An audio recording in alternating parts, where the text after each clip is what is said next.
even today, one of the world's biggest multinational corporations. In January 1943, the story of Nikola Tesla was coming to an end. But looking out across the Manhattan skyline for the very last time, he saw a sky lit up with twinkling lights and a million lives transformed by his genius.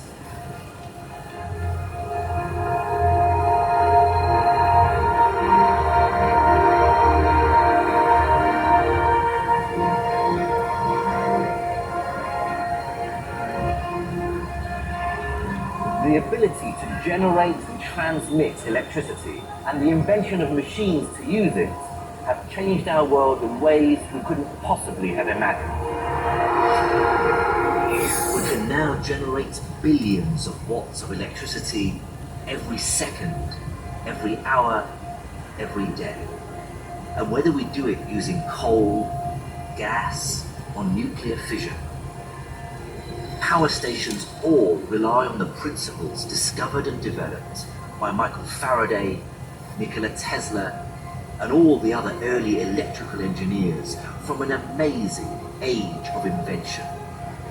We now take electricity for granted. Magical and mysterious a force it once was, but there's something we should never forget. Today, without it, the modern world would collapse around us, and our lives would be very, very different.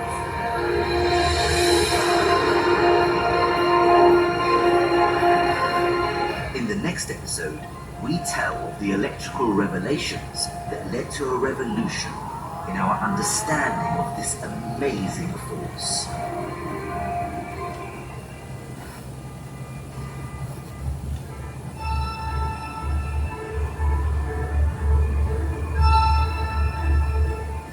On the 14th of August, 1894, an excited crowd gathered outside Oxford's Natural History Museum. This huge Gothic building was hosting the annual meeting of the British Association for the Advancement of Science. Over 2,000 tickets had been sold in advance, and the museum was already packed, waiting for the next talk to be given by Professor Oliver Lodge. His name might not be familiar to us now, but his discoveries should have made him as famous as some of the other great electrical pioneers of history. People like Benjamin Franklin, Alessandro Volta, or even the great Michael Faraday. Quite unwittingly, he would set in motion a series of events that would revolutionize the Victorian world of brass and telegraph wire. This lecture would mark the birth of the modern electrical world, a world dominated by silicon and mass wireless communication. In this program, we discover how electricity connected the world together through broadcasting and computer networks, and how we finally learned to unravel and exploit electricity at an atomic level. After centuries of man's experiments with electricity, a new age of real understanding was now dawning.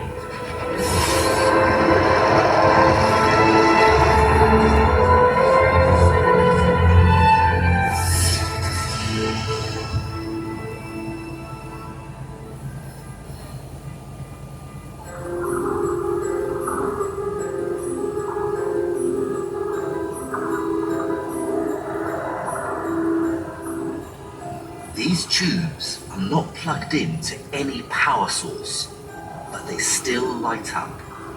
It's electricity's invisible effect, an effect not just confined to the wires it flows through. In the middle of the 19th century, a great theory was proposed to explain how this could be. The theory says that surrounding any electric charge, and there's a lot of electricity flowing above my head, is a force field. These fluorescent tubes are lit purely because they're under the influence of the force field from the power cables above. The theory that a flow of electricity could in some way create an invisible force field was originally proposed by Michael Faraday, but it would take a brilliant young Scotsman called James Clerk Maxwell who would prove Faraday correct, and not through experimentation, but through mathematics. This was all a far cry from the typical 19th century way of understanding how the world works, which was essentially to see it as a physical machine.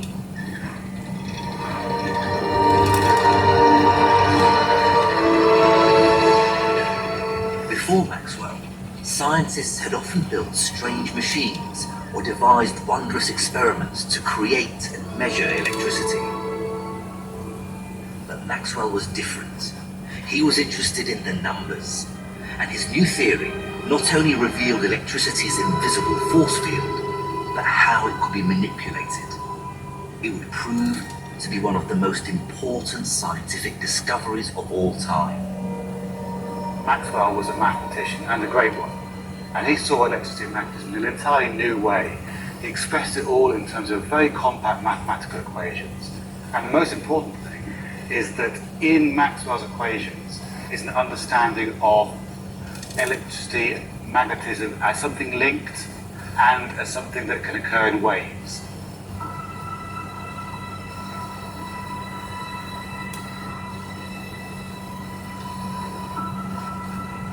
Maxwell's calculations showed how these fields could be disturbed, rather like touching the surface of water with your finger.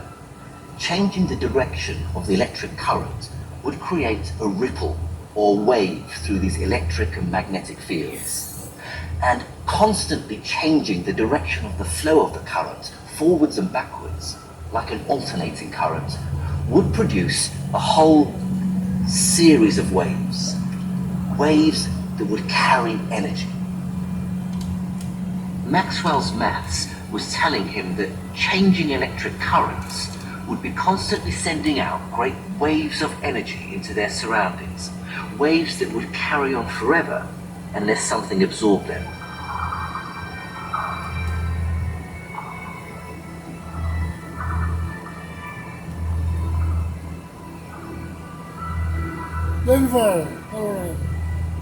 Maxwell's maths was so advanced and complicated that only a handful of people understood it at the time.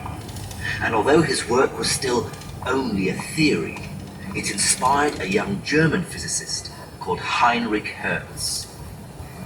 Hertz decided to dedicate himself to designing an experiment to prove that Maxwell's waves really existed. And here it is. This is Hertz's original apparatus, and its beauty is in its sheer simplicity.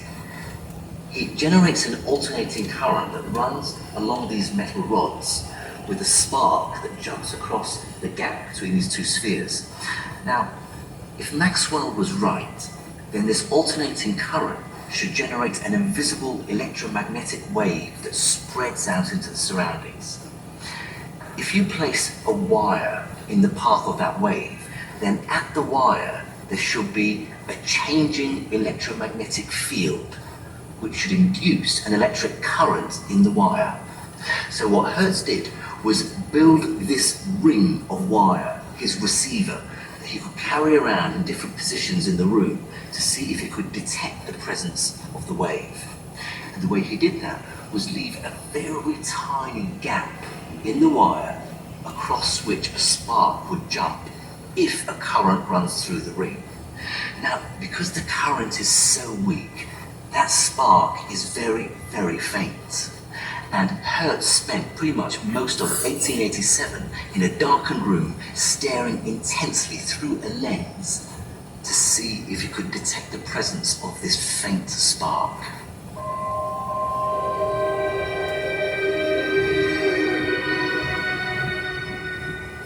But Hertz wasn't alone in trying to create Maxwell's waves.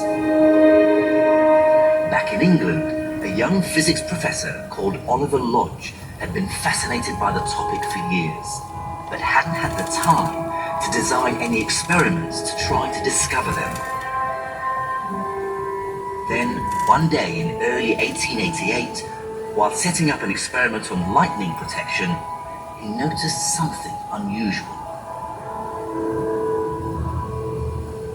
Lodge noticed that when he set up his equipment and sent an alternating current around the wires, he could see glowing patches between the wires. And with a bit of tweaking, he saw these glowing patches formed a pattern. The blue glow and electrical sparks occurred in distinct patches evenly spaced along the wires. He realized they were the peaks and troughs of a wave, an invisible electromagnetic wave. Lodge had proved that Maxwell was right. Finally, by accident, Lodge had created Maxwell's electromagnetic waves around the wires. The big question had been answered. Filled with excitement at his discovery, Lodge prepared to announce it to the world at that summer's annual scientific meeting run by the British Association. Before it, though, he decided to go on holiday. His timing couldn't have been worse, because back in Germany, and at exactly the same time, Heinrich Hertz was also testing Maxwell's theories. Eventually, Hertz found what he was looking for, a minute spark. And as he carried his receiver around to different positions in the room, he was able to map out the shape of the waves being produced by his apparatus. And he checked each of Maxwell's calculations carefully and tested them experimentally. It was a tour de force of experimental science.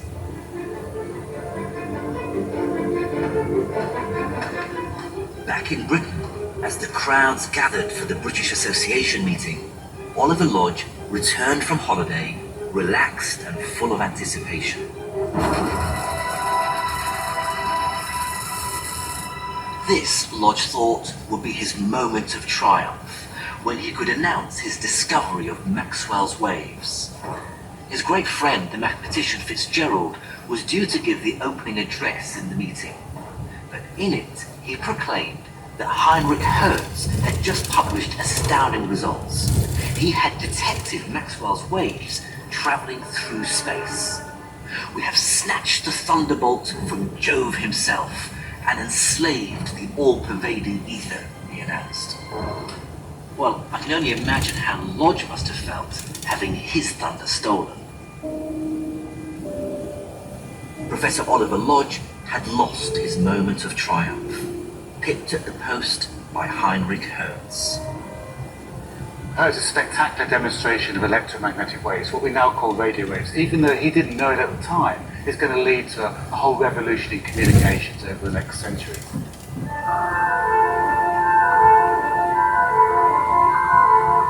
Maxwell's theory had shown how electric charges could create a force field around them, and that waves could spread through these fields like ripples on a pond. And Hertz had built a device that could actually create and detect the waves as they passed through the air. But almost immediately, there would be another revelation in our understanding of electricity. A revelation that would once again involve Professor Oliver Lodge, and once again, his thunder would be stolen.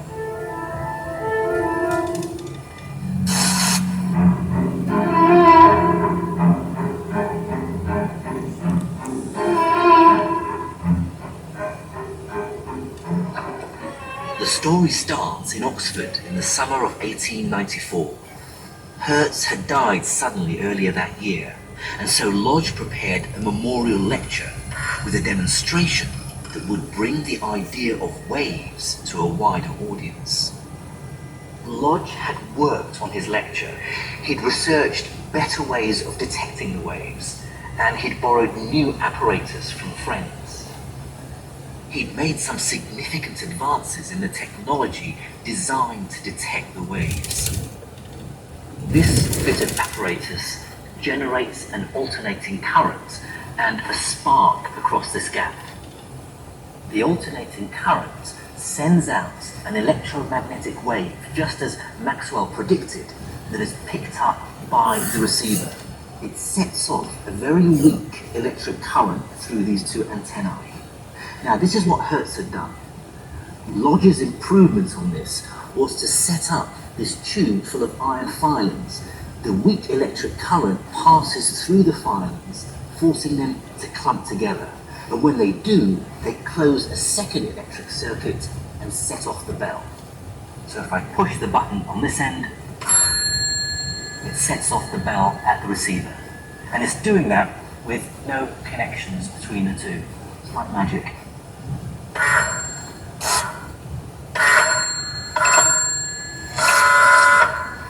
You could imagine a packed house, lots of people in the audience, and what they suddenly see is, as if by magic, a bell ringing. It's quite incredible.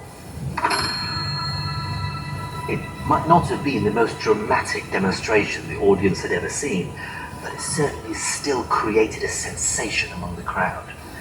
Lodge's apparatus, laid out like this, no longer looked like a scientific experiment. In fact, it looked remarkably like those telegraph machines that had revolutionized communication, but without those long cables stretching between the sending and receiving stations. To the more worldly and savvy members of the audience, this was clearly more than showing the maestro Maxwell was right. This was a revolutionary new form of communication.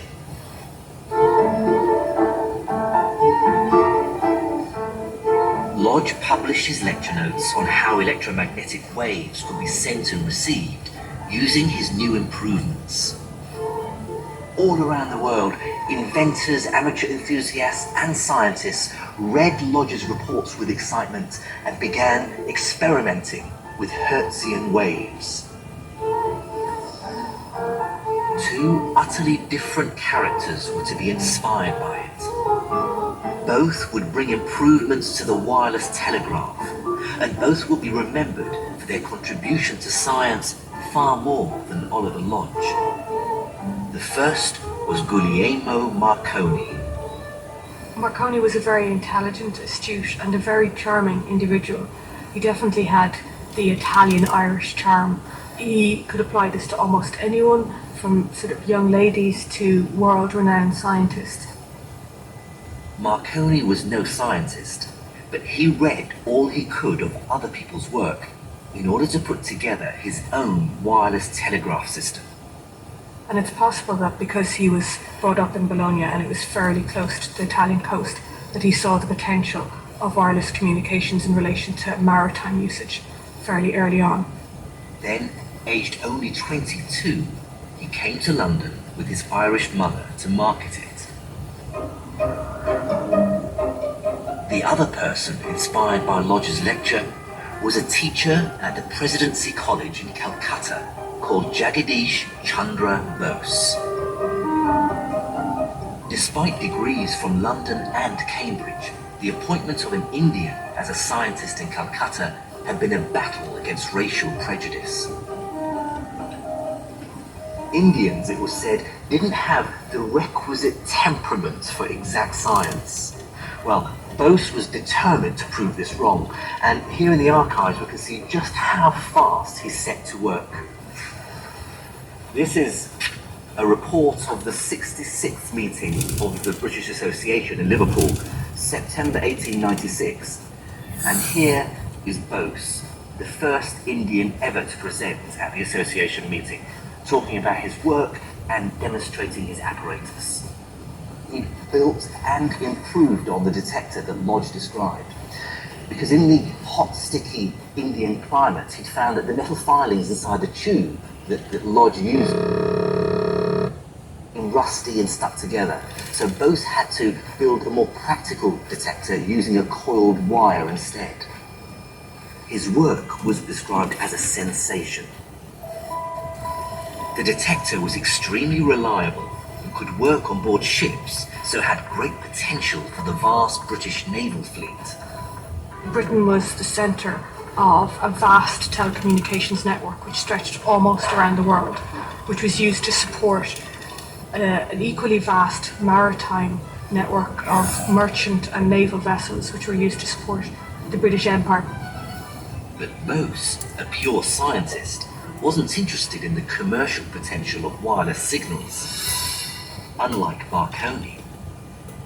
This was sort of a new cutting-edge field, but Marconi wasn't a trained scientist, so he did come at things in a fairly different way, which is may have been why he progressed so quickly in the first place. And he was very good at forming connections with the people that he needed to form connections with to enable his work to be done. Marconi used his connections to go straight to the only place that had the resources to help him. The British Post Office was a hugely powerful institution. When Marconi first arrived in London in 1896, these buildings were newly completed and already heaving with business from the Empire's postal and telegraphy services. Marconi had brought his telegraph system with him from Italy, claiming it could send wireless signals over unheard of distances, and the post office engineer-in-chief, William Preece, immediately saw the technology's potential. So Preece offered Marconi the great financial and engineering resources of the post office, and they started work up on the roof. The old headquarters of the post office were right there, and between this roof and that one, Marconi and the post office engineers would practice sending and receiving electromagnetic waves. The engineers helped him improve his apparatus, and then Preece and Marconi together demonstrated it to influential people in government and the Navy. What Preece didn't realise was that even as he was proudly announcing Marconi's successful partnership with the post office, Marconi was making plans behind the scenes. He'd applied for a British patent on the whole field of wireless telegraphy and was planning on setting up his own company. When the patent was granted, all hell broke loose in the scientific community. That patent was itself revolutionary. You see, patents could only be taken out on things that weren't public knowledge. But Marconi famously had hidden his equipment in a secret box. And here it is. When his patent was finally granted, Marconi ceremoniously opened the box. Everyone was keen to see what inventions lay within. Batteries forming a circuit, iron filings in the tube to complete the circuit to ring the bell on top. Nothing they hadn't seen before. And yet Marconi had patented the lot. The reason why Marconi is famous is not because of that invention. He doesn't invent radio, right? But he improves it and turns it into a system. Lodge doesn't do that. And that's why we remember Marconi, and that's why we don't remember Lodge.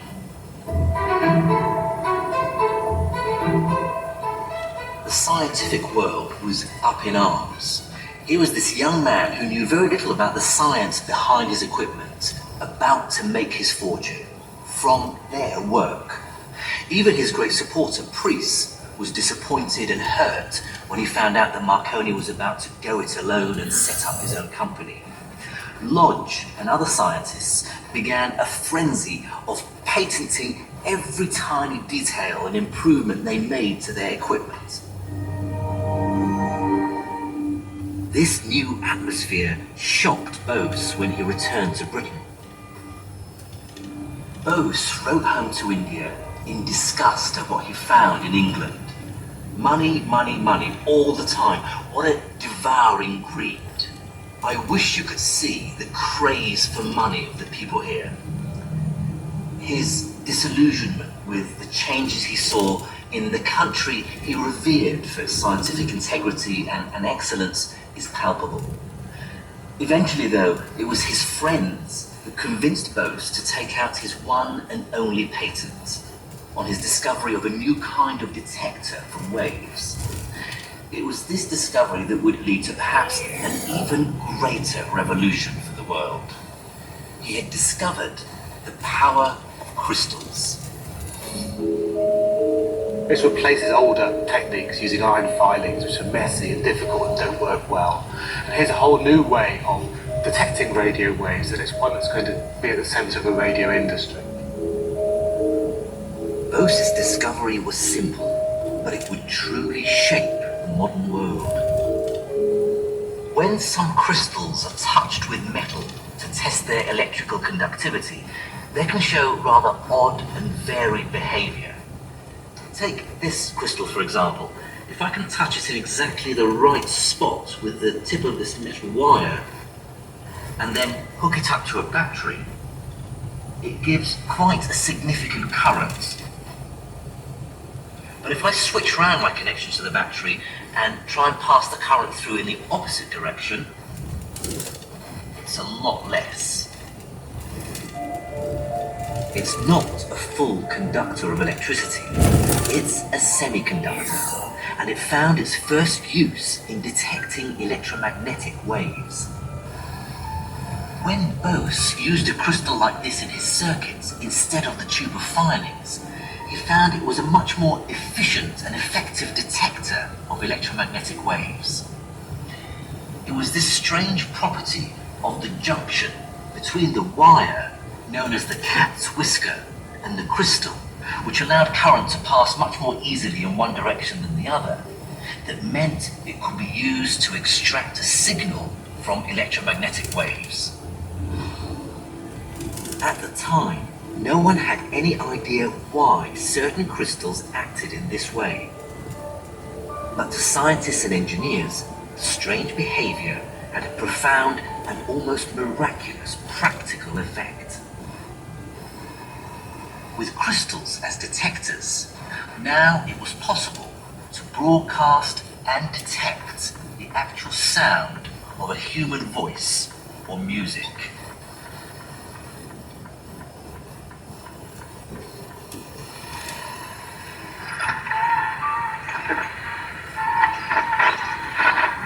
In his Oxford lecture in 1894, Oliver Lodge had opened a Pandora's box. As an academic, he'd failed to foresee that the scientific discoveries he'd been such a part of had such commercial potential. The one patent he had managed to secure, the crucial means of tuning a receiver to a particular radio signal, was bought off him by Marconi's powerful company. Perhaps the worst indignation for Lodge, though, would come in 1909, when Marconi was awarded the Nobel Prize in Physics for wireless communication. It's difficult to imagine a bigger snub to the physicist who'd so narrowly missed out to Hertz in the discovery of radio waves, and who'd then go on to show the world how they could be sent and received. But despite this snub, Lodge remained magnanimous, using the new broadcasting technology that resulted from his work to give credit to others, as this rare film of him shows. Hertz made a great advance. He discovered how to produce and detect waves in space, thus bringing the ether into practical use, harnessing it for the transmission of intelligence in a way which has subsequently been elaborated by a number of people.